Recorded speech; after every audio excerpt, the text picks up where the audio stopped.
Hello, and welcome to the Storied Human. I'm here talking to Melissa Pruitt, who really blows my mind with the information that she has, and we're really looking forward to digging into it. Welcome, Melissa. How are you? I'm doing great. Thank you so much for having me here. I'm really excited to talk to you more. I'm excited to talk to you. I know we've been sort of tag teaming each other for a while, and I just am so impressed with the background, like what you and your husband do, what you do. I love your book. Tell us a little more about how you started, how you got to this point. I mean, your journey is amazing. Oh, awesome. Well, thank you. Well, my husband and I we're business coaches, and we work primarily with entrepreneurs and business owners really wanting to market and sell their offers. That's what we do. And talking everything about social media, paid ads. We help them with all the things that you could think of in the online marketing space.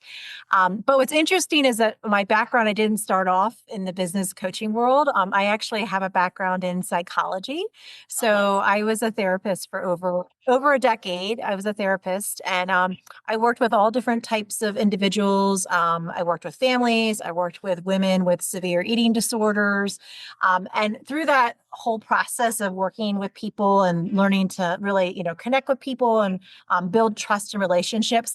That's something I think that's been really valuable with the work that I do today, working with business owners. Because at the end of the day, yes, we are running businesses and we have different goals for ourselves with wanting to monetize in our business, but it is about the relationships that we have in our business and how we can serve people. And so pulling in some of those experiences that I've had in the past with working with people has been really wonderful with the way that I coach and we teach people. I do love that. That explains a lot to me about how your approach is more like human centered and more, I don't know, relationship centered, but also just making it easier, right? Making it about human to human connection. And so you have that great background. So how did you move into coaching? Like, did both of you start at the same time, your husband and you, or did you start first? Well, it was one of those things. We kind of had each of our own little journeys, which was I kind of was funny. wondering. Where Paul has, I know he has his own journey, his ups and downs, and maybe one time you can have a chat with him because his story is so interesting. I would love to. And Now he's a photographer and yeah, a, yeah, that's so cool. well, he started off as a photographer, but he wasn't always in photography. He was actually very, very successful in the real estate field, and that's where he got Wow. a lot of his expertise. Yeah, with marketing and sales, he trained thousands of people in that area. And when we met, I was kind of on my own little journey where I had just started my own business. I was doing I'd gone from being a therapist to then diving into life coaching. I loved being a therapist and I loved working with people. I got into it really young. And so, along with that, a lot of times I really would want to help people and I really took it to heart. So I got burned out really fast in that world, just because of helping people. So I shifted gears from the, mental health space to more life coaching, personal development. And then that's where we kind of met each other. I was on my own journey. I was doing my daily vlogs and he was on his own journey as well too. He was a very successful photographer, but always business minded. And when we met, we actually started off together. Our business together is we worked with photographers, teaching them business. So of course, like he's very successful in the photography piece, but we both came together and really wanted to focus on that business aspects for photographers because that was one of the things that we found in the field with photography. Photographers really knew a lot about photography and the art, but the business sense was always a little bit of a struggle.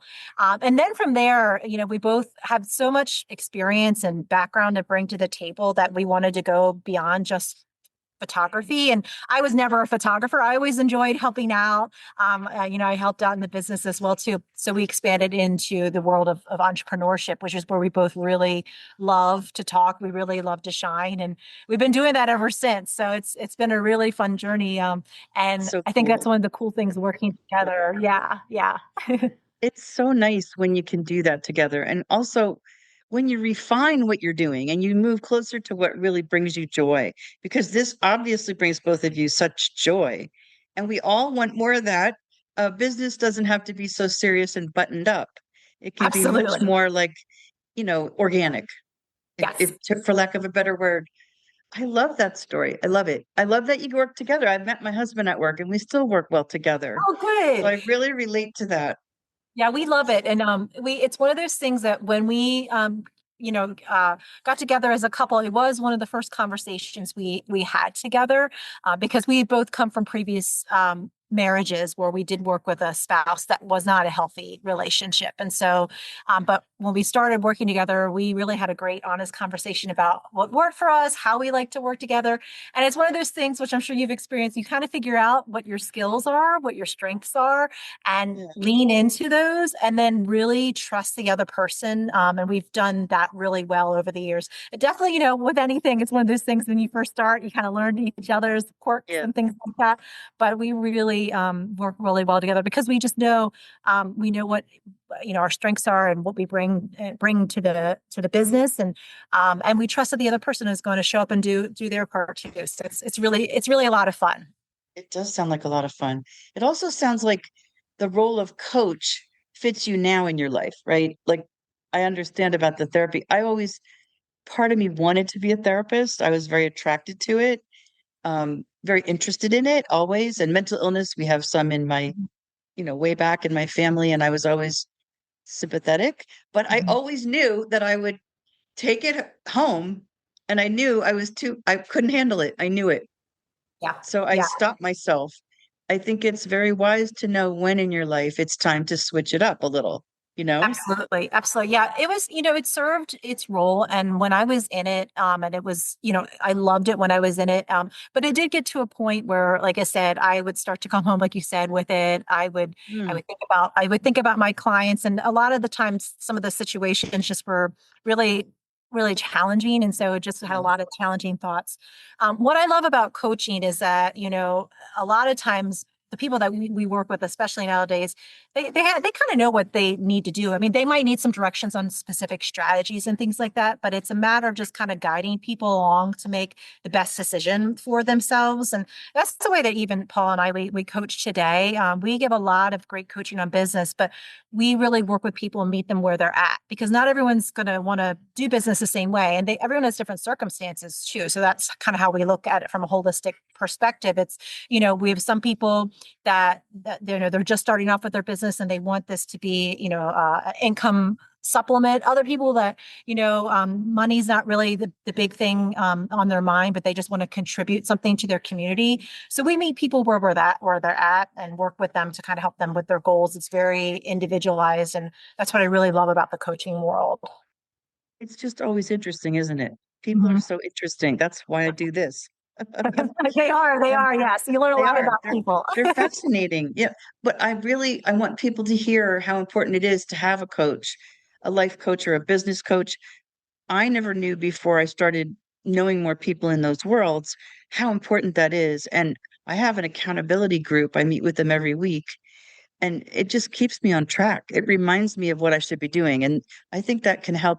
So many people can be helped by that.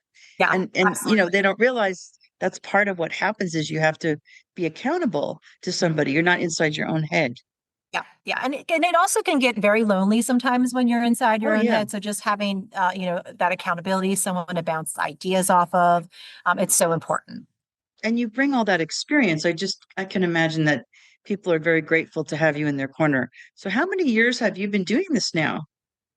Oh my goodness. So, um, like I said, I was doing therapy for over 10 years now. So, gosh, when Paul and I had met, that was like around what, 2014, 14, 13, 14. So since then, Wow. yeah, yeah, but it's kind of lots of iterations with it. So along the way, because I do consider every experience that I've had has built on each other. It's been kind of this stepping stone. So along the way, along with the therapy, I also worked with a mentor as well in the personal development. He trained underneath a personal development. A lot of people are very familiar with Tony Robbins. So he Yeah. trained under in that school. So I worked a lot in that company. I was their top coach, and we would do things that were very in that realm with personal development, teaching people kind of how to overcome their barriers and whatnot. So that was another stepping stone as well. I worked a lot too in my past relationship, I was an owner of a martial arts studio with several different locations. So I Yeah. had that business sense, in that it was a different time back then. But when we actually had physical martial arts studios, so I managed those martial arts studios with the students and the instructors and everything like that. I had a lot of different experiences, and at the time, it's one of those things you're like, oh my gosh, how do any of these make sense? Because therapists, in the martial arts world, personal development, like they all don't seem to fit together, but somehow they all do fit together because all your experiences build on each other, and that's Exactly. what brings you to where you are. And it's been really great because I have such a rich experience that I can pull into the things that we do today. I love that. And you're sharpen your business skills as you go. You don't even realize, like, you just seem like a natural in that world, you know? Oh, And you don't even thank realize you, it thank until you. you're like doing all these things and you can handle it and you're good at it. Sometimes we don't know what we're good at until we give it a shot. Absolutely. And you got to give yourself that chance to give it a shot, like you said. And Yeah. and sometimes you'll hit it, and then other times you might, fall down a little bit, but Yeah. that's okay. Then you just get back up and you learn from it.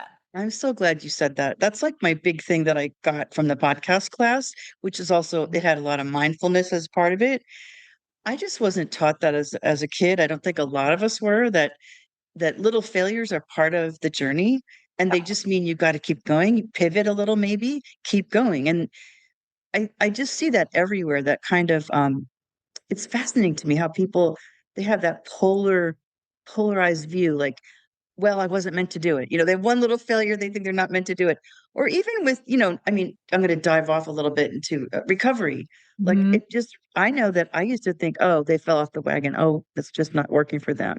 I Mhm. had that judgment because I didn't understand. But Mhm. people can have little slip ups. People can have the only problem is just not getting up again, right? You got to keep going. And I just Exactly. think we should teach that more because I Mhm. know I was holding on to beliefs about failure and about slip ups. And I was taught in my family to be afraid. And, my parents used to use examples of people in our family that, it was really sad because they would say, oh, well, so and so tried their own business and they lost their shirt, and it's sort of like a tale of, don't do that, which Right. is really not what I'm like at all. But it worked for a long time on me. So, what I'm really interested in is I'm interested in all of it. I love to talk to entrepreneurs. I never even knew how much I loved them until I started the podcast. Their journeys fascinate me because the tenacity and the personality and just the tales. I mean, it just that not anybody has a streamlined path to having their own business. It takes a lot of guts. And I would love to know if you could, I don't mean to corner you, but I would just love to know like the top couple things that people stumble on, like the top things they need help with, maybe the top three in, that you in keep entrepreneur finding. keep Yeah. finding that. Well, I think the number one of the biggest pieces, because I mean, I could, Paul and I, we talk about strategies all day long, and we love that. But I think one of the biggest thing is just getting out of your own way would be one of the biggest things. Oh, wow. You Yeah. know, there, there is, entrepreneurship. There's a lot of personal development and entrepreneurship kind of go hand in hand with, with each other. It's kind of interesting, coming to this where I'm doing business coaching, but there's a lot of times when I'm coaching people, it's a lot of mindset of putting yourself out there. I think that would be one of the number one things is like, trying something new. And one of the things I always tell people is like, go into trying something, like whether it's like a new promotion or you're putting out a new offer, or just trying, even like putting yourself on social media.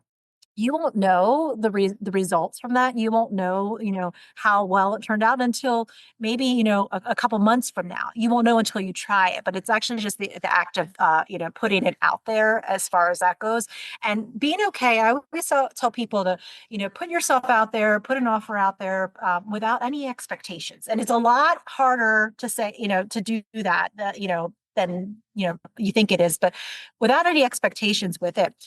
That's one of the biggest pieces that I see that entrepreneurs Wow. really, it's that comfort level, because we are, and I'm me included as well. We have standards for ourselves. We have that perfectionism where it's like, oh, I'm Oh, not yeah. ready. It's not Oh yeah. perfect yet.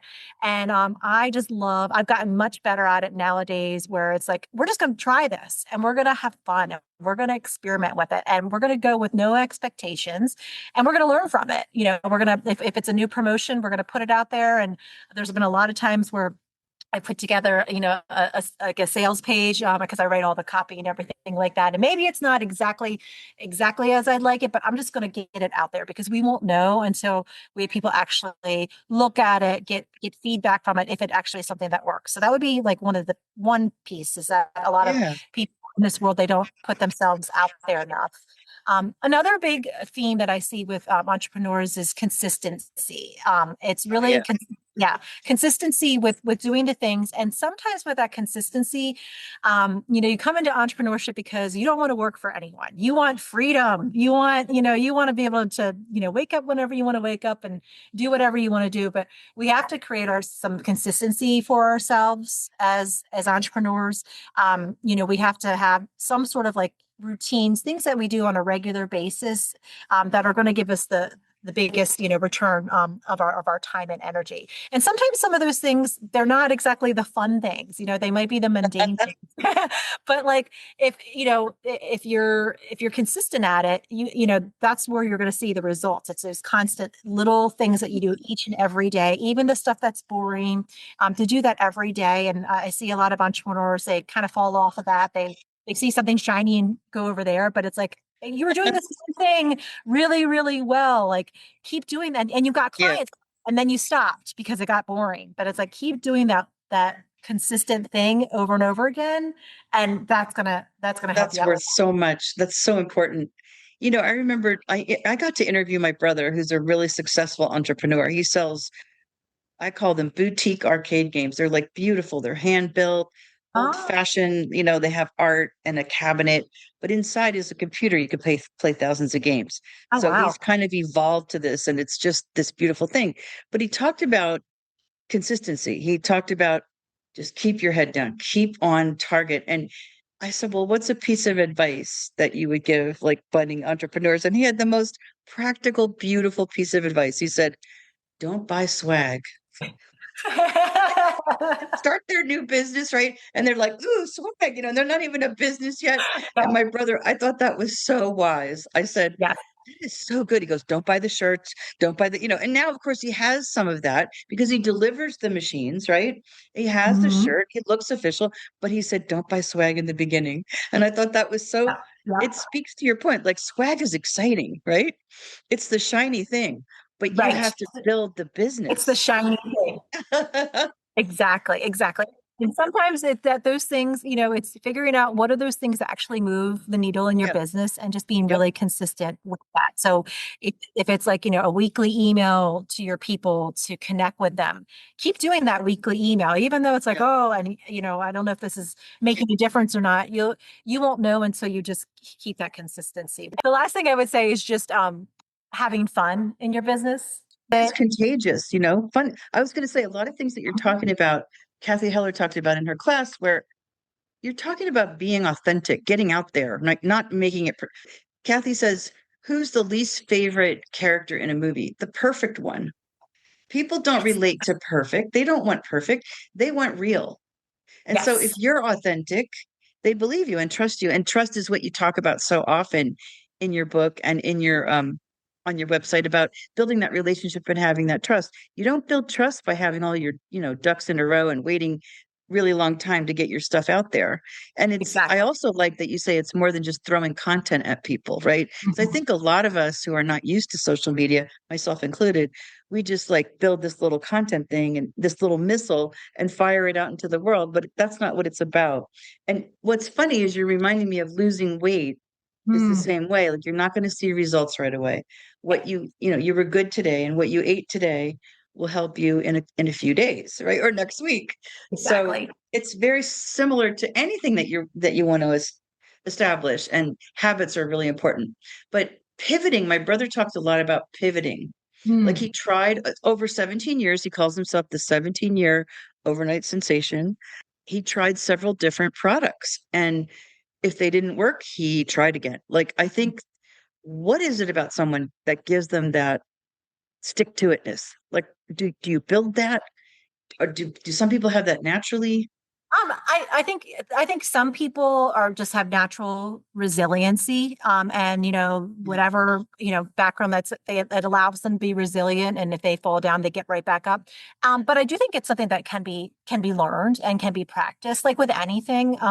It's one of those things. It's so interesting that when kids grow up and they're learning to ride a bike and they fall off the bike, we encourage them to like, okay, get back up on the bike and Yeah. got to keep trying and eventually you're going to learn to ride the bike. But as entrepreneurs, the minute like you do like a Yeah. launch and it fails, it's like, oh, this is over. I'm terrible at this. I'm never going to try that again. It's like So true. That's it's so the same, true. it's the same thing. It's like, so it's really just having that attitude of you're not losing. It's just you're learning every step of the way. Even if things Yeah. that seem like that failure, and I'm using air quotes here, failure to you, it's no, it's a learning It's experience. not. Right. Yeah, It's not. yeah. It's all And part of it.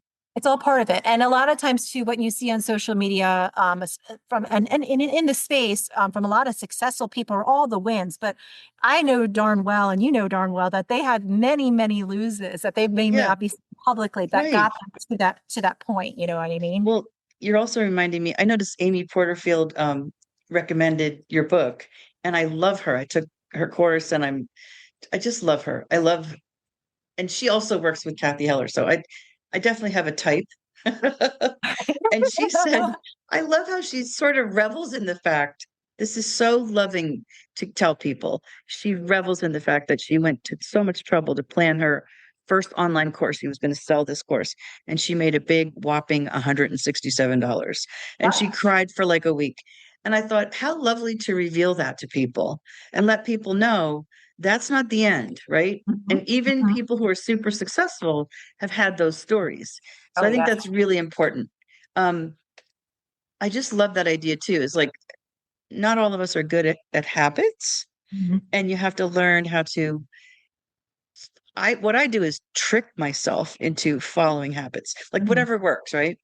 Like mhm. I wrote an essay about it, and people were cracking up. Sometimes I just don't feel like emptying the dishwasher.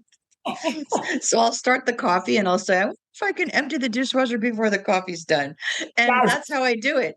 And I'm like, I know I'm tricking myself, but it's like a little challenge. And so Mhm. I wrote about that, and I said, we really should, work this into everything. Like find what works for you. Because not Absolutely. everything works, everybody's different. Everybody's different, and everyone operates a little bit differently, and I love that. Like, I wish, what if I can get this all done before the coffee is done? Or sometimes like I'll put on like a show. It's like by the time the show is done, I'm doing just kind Yeah, of like mindless things like cleaning up, and like by the time that show is done, I'm gonna be done with that. that's so good. It's all about setting yourself up for success, whatever that is. And I think, if it's something that really matters, whatever it is, whether it's business or personal, we'll put it off. We'll put it off to the last minute unless we schedule it, make it an appointment. So anything important, make it an appointment, put it on your calendar, treat it like an Oh, important that's so thing, good. whether it's, something in your business, or if you need to get to the gym or whatever the case it might be, it's an appointment, and you'll treat it differently. You'll treat it with the respect that it deserves, because it's taking time out of your day with that. So little things like that can set yourself I up for love that. success And with you that. sort of telling yourself that you take yourself seriously, you know? Mhm. I think that's really Absolutely. important because Absolutely. especially as women, we're taking everyone else so seriously, worried about everybody else. And it's So nice true. to worry about yourself and realize that you deserve anyway, you'll be useless to everybody else if you don't take care of yourself. Absolutely. I agree. I agree. So are there any books that you read that helped you? Do you feel like there's people that I know the Tony Robbins thing probably really Mhm. that connection is incredible. Are Mhm. there any books that you read or movies that you saw or people that you talked to that really influenced you? Um, I've had, like I said, with everything, there's been like little bits and pieces inside of like, this journey with it. I One of the series of books that I mean, I really enjoyed in earlier years are a lot of authors in the Hay House space with a Oh lot. yeah. And Yeah. there's so many of them. I can't even name, all of them. Louise Hay. I love her. Yeah. Yeah. There's a lot with affirmations, positivity, motivation, things like that. So I still enjoy things like that. I also, that logical brain of mine, I love, anything we're always trying to figure out what's that productivity thing that we're going to do. So Atomic Habits was a really great book. I loved I that was going book. to bring that up because we're sort of talking about habits and how to stick to them. That was a great book. Yeah. Oh, So that's so that good. was a really great book. And then nowadays, what I really enjoy is anytime there's any documentaries or on entrepreneurs and their Yeah. stories, like I just love watching those and seeing, the journey of someone from how they got started to where they are today. Right now, we currently in this time, we were traveling full time, but we live in Celebration, Florida, which is about 15 minutes away from Walt Disney World. Yeah. So I'm enjoying learning a little bit more about Walt Disney and, Oh, his cool. journey as well. I'm in the early stages of kind of learning about, how he started to, building, the Disney brand and now to even where Disney is nowadays and how it's gone beyond him. He's created this legacy. So I found that stuff really, really interesting. So neat. Well, I just think people that are entrepreneurs are super inspiring. They are, and they all have these. Like I said, I got kind of hooked on talking to them because Yes. their journeys are fascinating. They're like little microcosms of people's lives. Mhm. Like we all have journeys, we all have struggles, and it's just nice to hear how somebody got through them. And it's so funny because my brother told me things I didn't know. I thought I Mhm. knew all kinds of things about him. So you never know what people are really dealing with. I have a friend too that has her own business.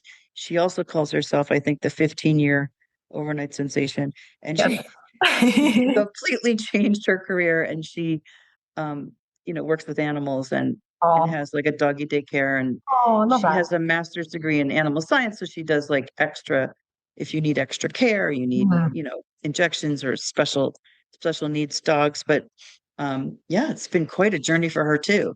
And I just am so impressed with people that stick with it, Mhm. like you and Paul. I mean, it's not easy, right? It's not Yeah. easy Yeah. to the long run, right? At the long The long haul. run. Yeah. And always, our program, we named it, our main coaching program, we named it Adaptive Marketing Program for a That's reason. right. Because it's always adaptive, and we've had many iterations, and we continue to adapt.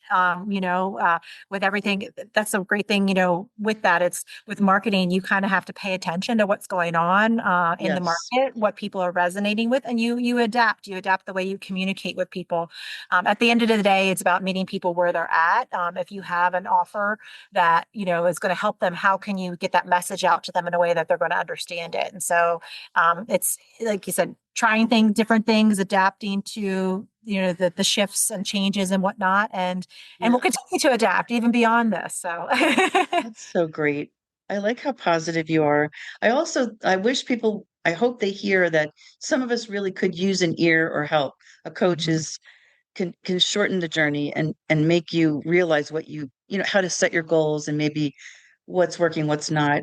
And I know it speeds up your journey because you're accountable and so you do it. Like when you have to admit to somebody, no, I didn't get to that, Yes, it's just harder.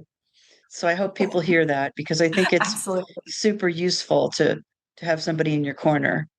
Is there anything else that we need to know about? Yes. I was reading about 104 formula, the system. Yeah.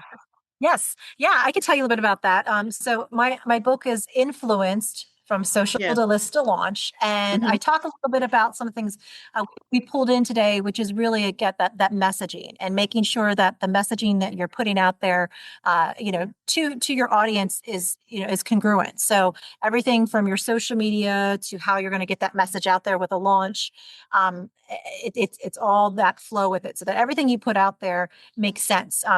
We don't want to just throw content out there to just throw content out there like spaghetti on the walls. We want, when we put a piece of content out there and how can we, lead them down that path towards contacting us and, learning a little bit more about what we do.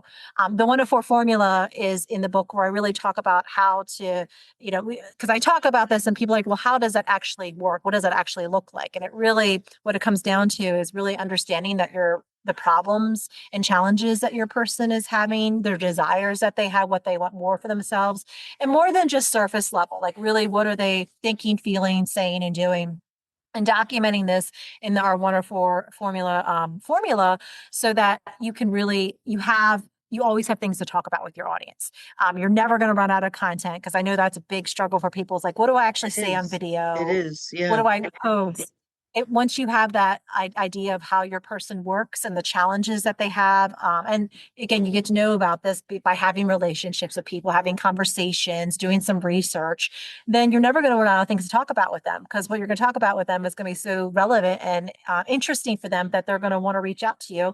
And then the next natural step is to ask, well, how can you help me? And you can take them down that path too. So that just makes more sense than sort of banging your head against the wall and throwing out content. Exactly. And it can Um, be fun too. It can be fun too. so what about brand? Like, do you work with people to define their brands, or I know people have a hard time with that. Absolutely. Yes. That's one of the things we work with is branding. And I think where a lot of people get stuck is they get stuck in some of the nitty gritty, like what should my logo look like? And what should my colors look like? And the font and all of those things. And those are important. I'm not saying they're not important, Right, but right. really when it comes down to brand, it comes down to, again, that transformation that you want people to experience when they work with you. That feeling you want them to have when they work with you. So really getting crystal clear on that first, and then all the other pieces will come together. There's so much great information out there about color theory and different styles to how to connect with people, but it first comes down to that, again, that feeling you want people to have, the transformation that you're promising, and getting really crystal clear on that, and then everything else follows from there. But you have to be really clear on that first, as part of your brand and your brand statement, your vision, and what you want people to feel. I love that. The way you said, there's a start and a finish, like that transformation. I've heard Mhm. that before. I think that's great to focus on that. I know a lot of us who maybe are creatives, or, you know, my husband calls me the talent, it's like I don't come by sales or marketing naturally. I find it, not anymore, but I did find it icky, like how people can be about it.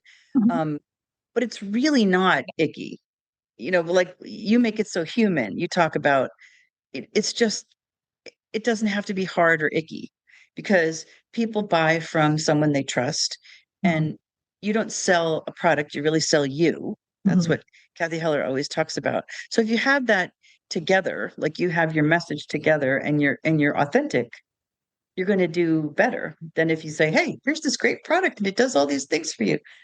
So I think that's really important to get out there. And I Mhm. just don't think we can say it enough, Absolutely. because sometimes, I know in the beginning, I would think I would have distance from whatever I was trying to do. And I would Mhm. say, like, how do I analyze this? And how do I, market this? And that doesn't work. You know, Exactly. Yeah. Yeah. We look at selling is really, it's really is serving. Selling is really serving your people. And all comes back to, again, if you really are in tune with the problems, the challenges, the desires that your person has, and can really speak into that, and not just surface level, but really like have these conversations with them, again, whether it's through social media, whether it's an email newsletter, whether it's on video, but you're really talking to them. Um, they feel heard and they feel understood, and then they're more yeah. open to listening to whatever solution you have for them, and that solution just naturally, it's the next natural step. So the sale really feels very effortless, because you've already kind of explored with them, you let them know you got their back, you understand where they're coming from, give them some examples of that, and then the sale just comes naturally, because it's a solution that, for the problem that you have an understanding of with it. And it doesn't have to, you don't have to switch personalities from, teaching, educating to sales. Like it's all just really fluid, and it flows. And that's one of the great things inside the book. I talk about that it's a seamless process where you don't have to switch it on or off. This is just the way Yes. you relate to people. It's And it part of the makes relationship. I that love that. Yeah, I love that. That is so good. And now, is there anything that we forgot to mention? Anything you'd like to add? I just would say, in your business, really think about how you can serve your people best. And I would say that that's the starting point for you. It's just how can I serve my people best, and what kind of things what kind of problems can I solve for them, and can I create something that would just be a no-brainer solution for them? I think that for anyone just starting off, it's like, well, how do I even get this? Right. How do I reach my person? Just solve their problems. And if you're not sure what their problems are, that's where you need to do some research, have some Hmm. conversations with people, get to know your people really well. And if you can solve people's problems, people are willing to invest in that because they have that pain point, whatever problem. It could be a big problem, it could be an annoyance, and it can be, in all. We've helped different entrepreneurs in all different things from not just coaching, but info products, things that are just like, novelty items, like hobbies and things like that. But you're always solving problems for people. So really That's just so cool. understand Yes. those problems. So I think that that's really important to remember. We don't always start off like that, focusing on Mhm. that. So that's wonderful. I want to make sure we mention your book. Yes. It's called Influence from Social to List to Launch. And you did a TED Talk. What was that about? I did. So my TED Talk I did actually earlier on. It was about mindfulness, and again, another walk of life where I did a lot in the mindfulness world, but it was really about mindfulness and being intentional, and overcoming some struggles with that. So I am on that I TEDx love talk. that. I love that. Yeah. But it's funny. You have done so many different things, but somehow it does all add up It and it does. brought you here. It Yeah. does. It did. And you have that Yeah. you have positive attitude that I think comes from doing all those things. Absolutely. And I think if that's an encouragement for anyone else out there too, because there was a lot of times I didn't always feel like that. I felt like, oh my Right. God, I'm all over the place. Like this doesn't Right. make any sense. But now kind of reflecting and looking back, like I said, they're all stepping stones. It all makes sense, even though it didn't make Yeah. sense at the time. And it's just a cool part of the journey, and the journey continues even now. So That is so lovely to remind people about because again, I think we are sort of taught that there's a trajectory and we're going to, go up and up and up and it's going to be a straight line. And most of us who are a little older know that it's not a straight line, but it's important to remind people, you try stuff, you follow your instincts, you do what, you need, what you want to learn, what Hmm. excites you, and somehow it does add up. You Yeah. find your way, but it's not a straight line sometimes. So that's really good because people, I think, do judge themselves. And also that I would just urge people to get a coach because we get afraid, right? And we stop ourselves. And I think sometimes that's the difference between continuing and not being afraid is having somebody who's a cheerleader. Mhm. Basically, coaches are great cheerleaders. And I've Absolutely. been helped a lot by my friends who do it. Um, so thank you for being on. I Oh, think thank there's a you. lot here people can really take away. Can you please tell us how to get in touch with you? That's what I wanted to make sure we talked about. Absolutely. So if people want to reach out to me, the best I'm on Instagram and Facebook. My handle is at real Melissa Pruitt, like a real person. And if people are interested in the book, influenced with a D book.com. And if people are interested too, I also have a workshop if anyone wants to go through some of the things I talk about in the book. And it's a free resource, and that is influencedworkshop.com. And that's influenced with a D. That's great. Yeah, that's mentioned in your book, right? Yes. That's one of the things you get when you get the book. Yes, absolutely. There's lots of really awesome resources in there. I wanted to make it really rich with resources that people can put into action right away. So good. Thank you for sharing. I know you've helped people. People are going to listen to this and say, that's what I need to do. Oh, well, thank you so much. This was so fun, and it was great having a chat with you about all the things. Lots of good fun things. Yeah, I really enjoyed it. Thank you. Thank you.